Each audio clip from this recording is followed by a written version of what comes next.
सुप्रभात सभी को। आज हम कक्षा 6 का 13 पार्ट यहाँ पर लेकर आए हैं, जिसका नाम है लोक संस्कृति और नर्मदा। तो इस पाठ के बारे में हम जानेंगे। आइए इस पाठ को पढ़ते हैं। संस्कृति की कहानी मनुष्य और नदी के तालमेल की कहानी है। एक बहुत ही सुंदर कहानी है, जिस पाठ के सुंदर स्वरूप को यहाँ पर प्रस्तुत कर रही है। संस्कृति की कहानी मनुष्य और नदी के तालमेल की कहानी है। संसार की सभी प्रमुख संस्कृतियों का जन्म ही नदियों की कोख मतलब गोद से हुआ है। भारतीय संस्कृति भी गंगा की देन है, परंतु गंगा नदी को सर्वश्रेष्ठ माना जाता है। नर्मदा ज्येष्ठ है। नर्मदा नदी को ज्येष्ठ नदी बोला जाता है, मतलब बहुत प्राचीन समय से है।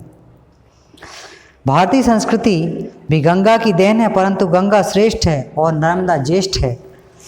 बिंद और सतपुड़ा तो तब भी थे, तब हिमालय नहीं था। बिंद तो भारत भूमि में सबसे प्राचीन और पुराना प्रदेश है।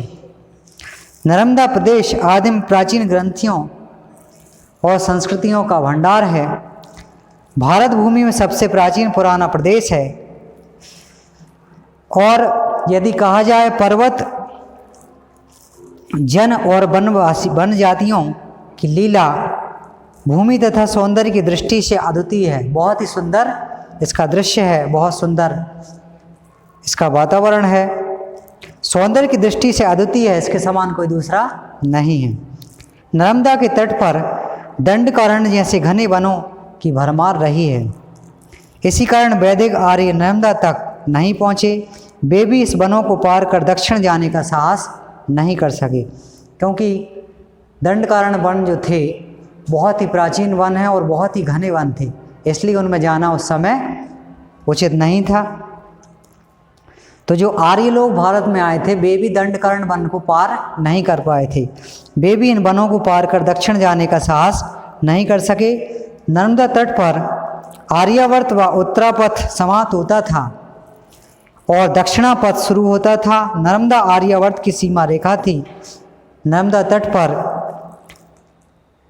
वनों से संबंधित संस्कृति तो थी, पर मोहनजोदड़ो और हड़प्पा जैसी जो संस्कृति थी वो नहीं रही।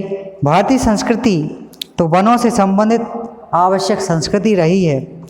नर्मदा तट के पास वनों के पास रहने वाले बहुत सारे ऋषि निवास करते थे, बहुत से साधु संत निवास करते थे। आपने देखा होगा नर्मदा नदी के किनारे बहुत से साधु प्राचीन समय से ही निवास करते चले आ रहे हैं।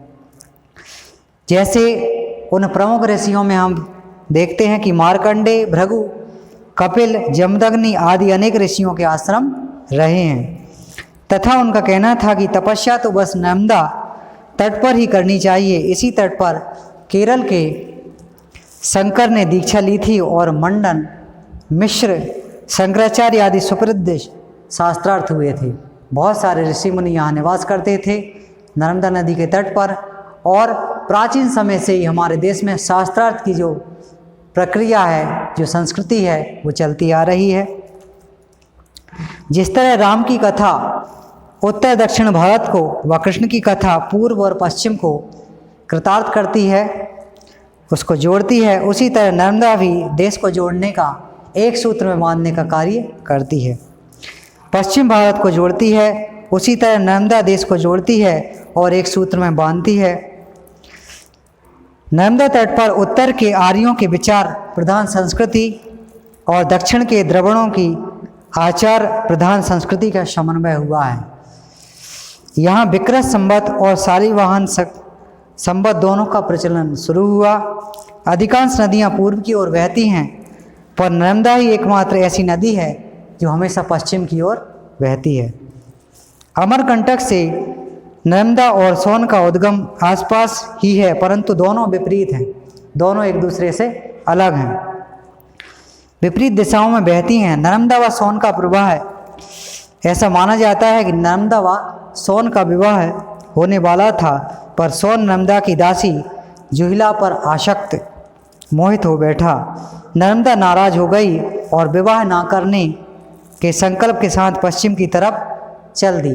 तो यही कारण था कि सभी नदियाँ पूर्व की ओर बहती थीं, परंतु नर्मदा एकमात्र ऐसी नदी थी जो पश्चिम की ओर बहती थी। सोन पूर्व की ओर चला गया। सभी नर्मदा को अत्यंत पवित्र मानते हैं और उसकी परिक्रमा भी करते हैं। आपने देखा होगा कि सभी लोग अपने जीवन में एक न एक बार नर्मदा परिक्रमा अवश्य करते हैं। तो इसकी ये महिमा रही है, ये प्राचीन समय से ये परंपरा रही है उसकी परिक्रमा करने की, और उसकी महत्ता परिक्रमा से सिद्ध हो जाती है। उसकी जो महत्वता होती है उसकी परिक्रमा करने से पूर्ण हो जाती है। पुराणों में गंगा, यमुना, गोदावरी, सरस्वती आदि नदियाँ बहुत ही पवित्र और पुण्यदायिनी मानी गई हैं। इनका महात्म बताया गया है, पर कोई भी उसकी परिक्रमा नहीं करता। तो यहाँ पर नदी की 3.25 वर्ष में परिक्रमा पूरी करना इस व्रत में एक प्रकार की वीरता है। मतलब पहले समय में 3.25 वर्ष में ही नर्मदा नदी की परिक्रमा पूर्ण होती थी, परंतु आज के समय में ये संभव नहीं है। आज के समय में समय का अभाव है, इसलिए लोग जल्दी से यातायात के साधन भी सुगम हो गए हैं, इसलिए उससे परिक्रमा कर सकते हैं। गरीबों के साथ एक रूप होने की भावना है, प्रकृति के निकट में रहने की ललक और भीतर की ओर होकर प्रभु से लौ लगाने का एक आश्रय होता है, लौ लगाने की एक आकांक्षा होती है, इसलिए लोग बाग परिक्रमा करते हैं और अपने को धन्य बनाते हैं। नर्मदा तट पर बेंगा, गोंड, भील आदि माटी से जुड़ी जनजातियाँ भी पाई जाती हैं। ये अशिक्षित हैं और शैलियों, नृत्यों तथा गीतों से भी दूर दूर लोगों को अपनी ओर आकर्षित करती हैं। गोंड, भील और बेगा स्त्रियों को गुदनों से बड़ा लगाव होता है। वो अपने शरीर पर गुदने गुदवाते हैं, उनके शरीर गुदनों से छलकते हैं। अक्सर ये स्त्रियां गीत गुनगुनाती रहती हैं। एक आदमी द्वारा नहीं बल्कि सैकड़ों पीढ़ियां इन गीतों को जन्म दिया है। किसी गायक इन गीतों की रचना नहीं की, किसी भी गायक ने इन गीतों की रचना नहीं की, लेकिन दूसरे गायक तक आते आते गीत बदलते चले गए। पीढ़ियों से प्राप्त गीत में परिवर्तन करते समय भी स्वयं को उस गीत का रचयिता नहीं मानता था। कोई भी व्यक्ति होता था उस गीत को बदल देता था, परिवर्तन कर देता था, परंतु उसका रचयिता स्वयं को नहीं मानता था। पहले के शब्द में पहले मैं शब्द नहीं होता था, मैं शब्द की जगह हमने ले ली। पहले मैं की जगह लोग हम ज़्यादा कहते थे, क्योंकि मैं में एक अहंकार की भावना होती थी। फिर लोक संस्कृति की जगह नागर संस्कृति ने ले ली। एक नदी अनेक झरनों से फूटकर अलग अलग बहती थी, उसी प्रकार महाकाव्य प्रारंभिक गीतों से ही विकसित हुआ। कालिदास ने मेघदूत, ऋतु श्रृंगार की रचना पहले के लोकगीत के आधार पर की होगी। संस्कृति की दूसरी विशेषता सादगी और उसकी सरलता है। सरल से जटिल कठिन बना देना आम बात है, परंतु जटिल से सरल बनाना बहुत कठिन बात होती है। लोक कला में दिखावा नहीं होता, कोई बनाव श्रृंगार नहीं होता। प्रभावित कला बड़ी बलवती और बड़ी तेजस्वी होती है। उसमें प्रभावित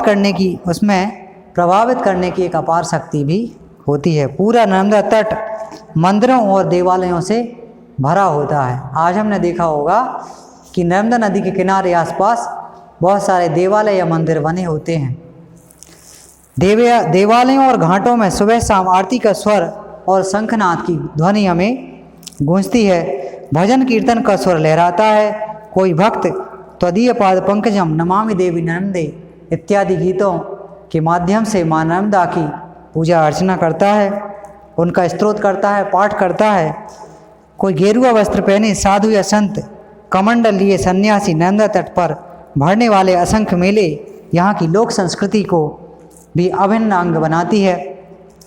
शिवरात्रि या कार्तिक पूर्णिमा पर समूचा नर्मदा तट के छोर हजारों मेले मड़ई से गूंज उठता है।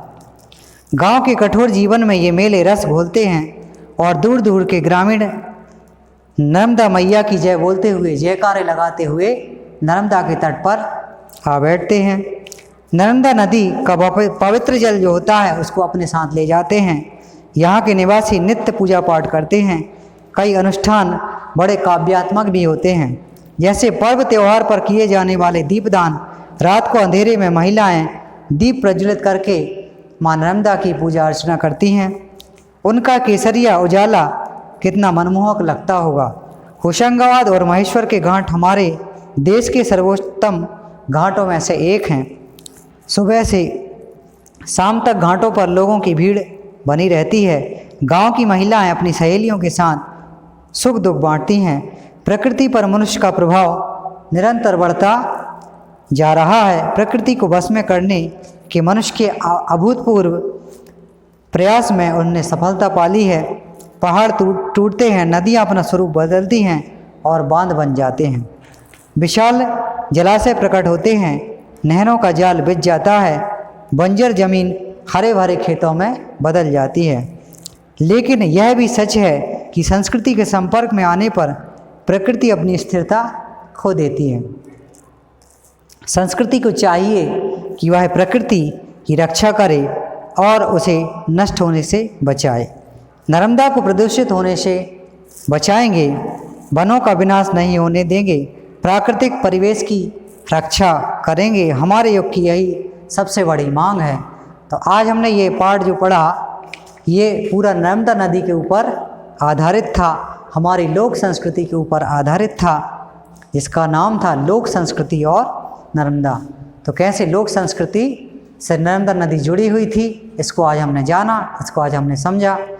आज आशा करता हूँ आपको पाठ समझ में आया होगा। धन्यवाद।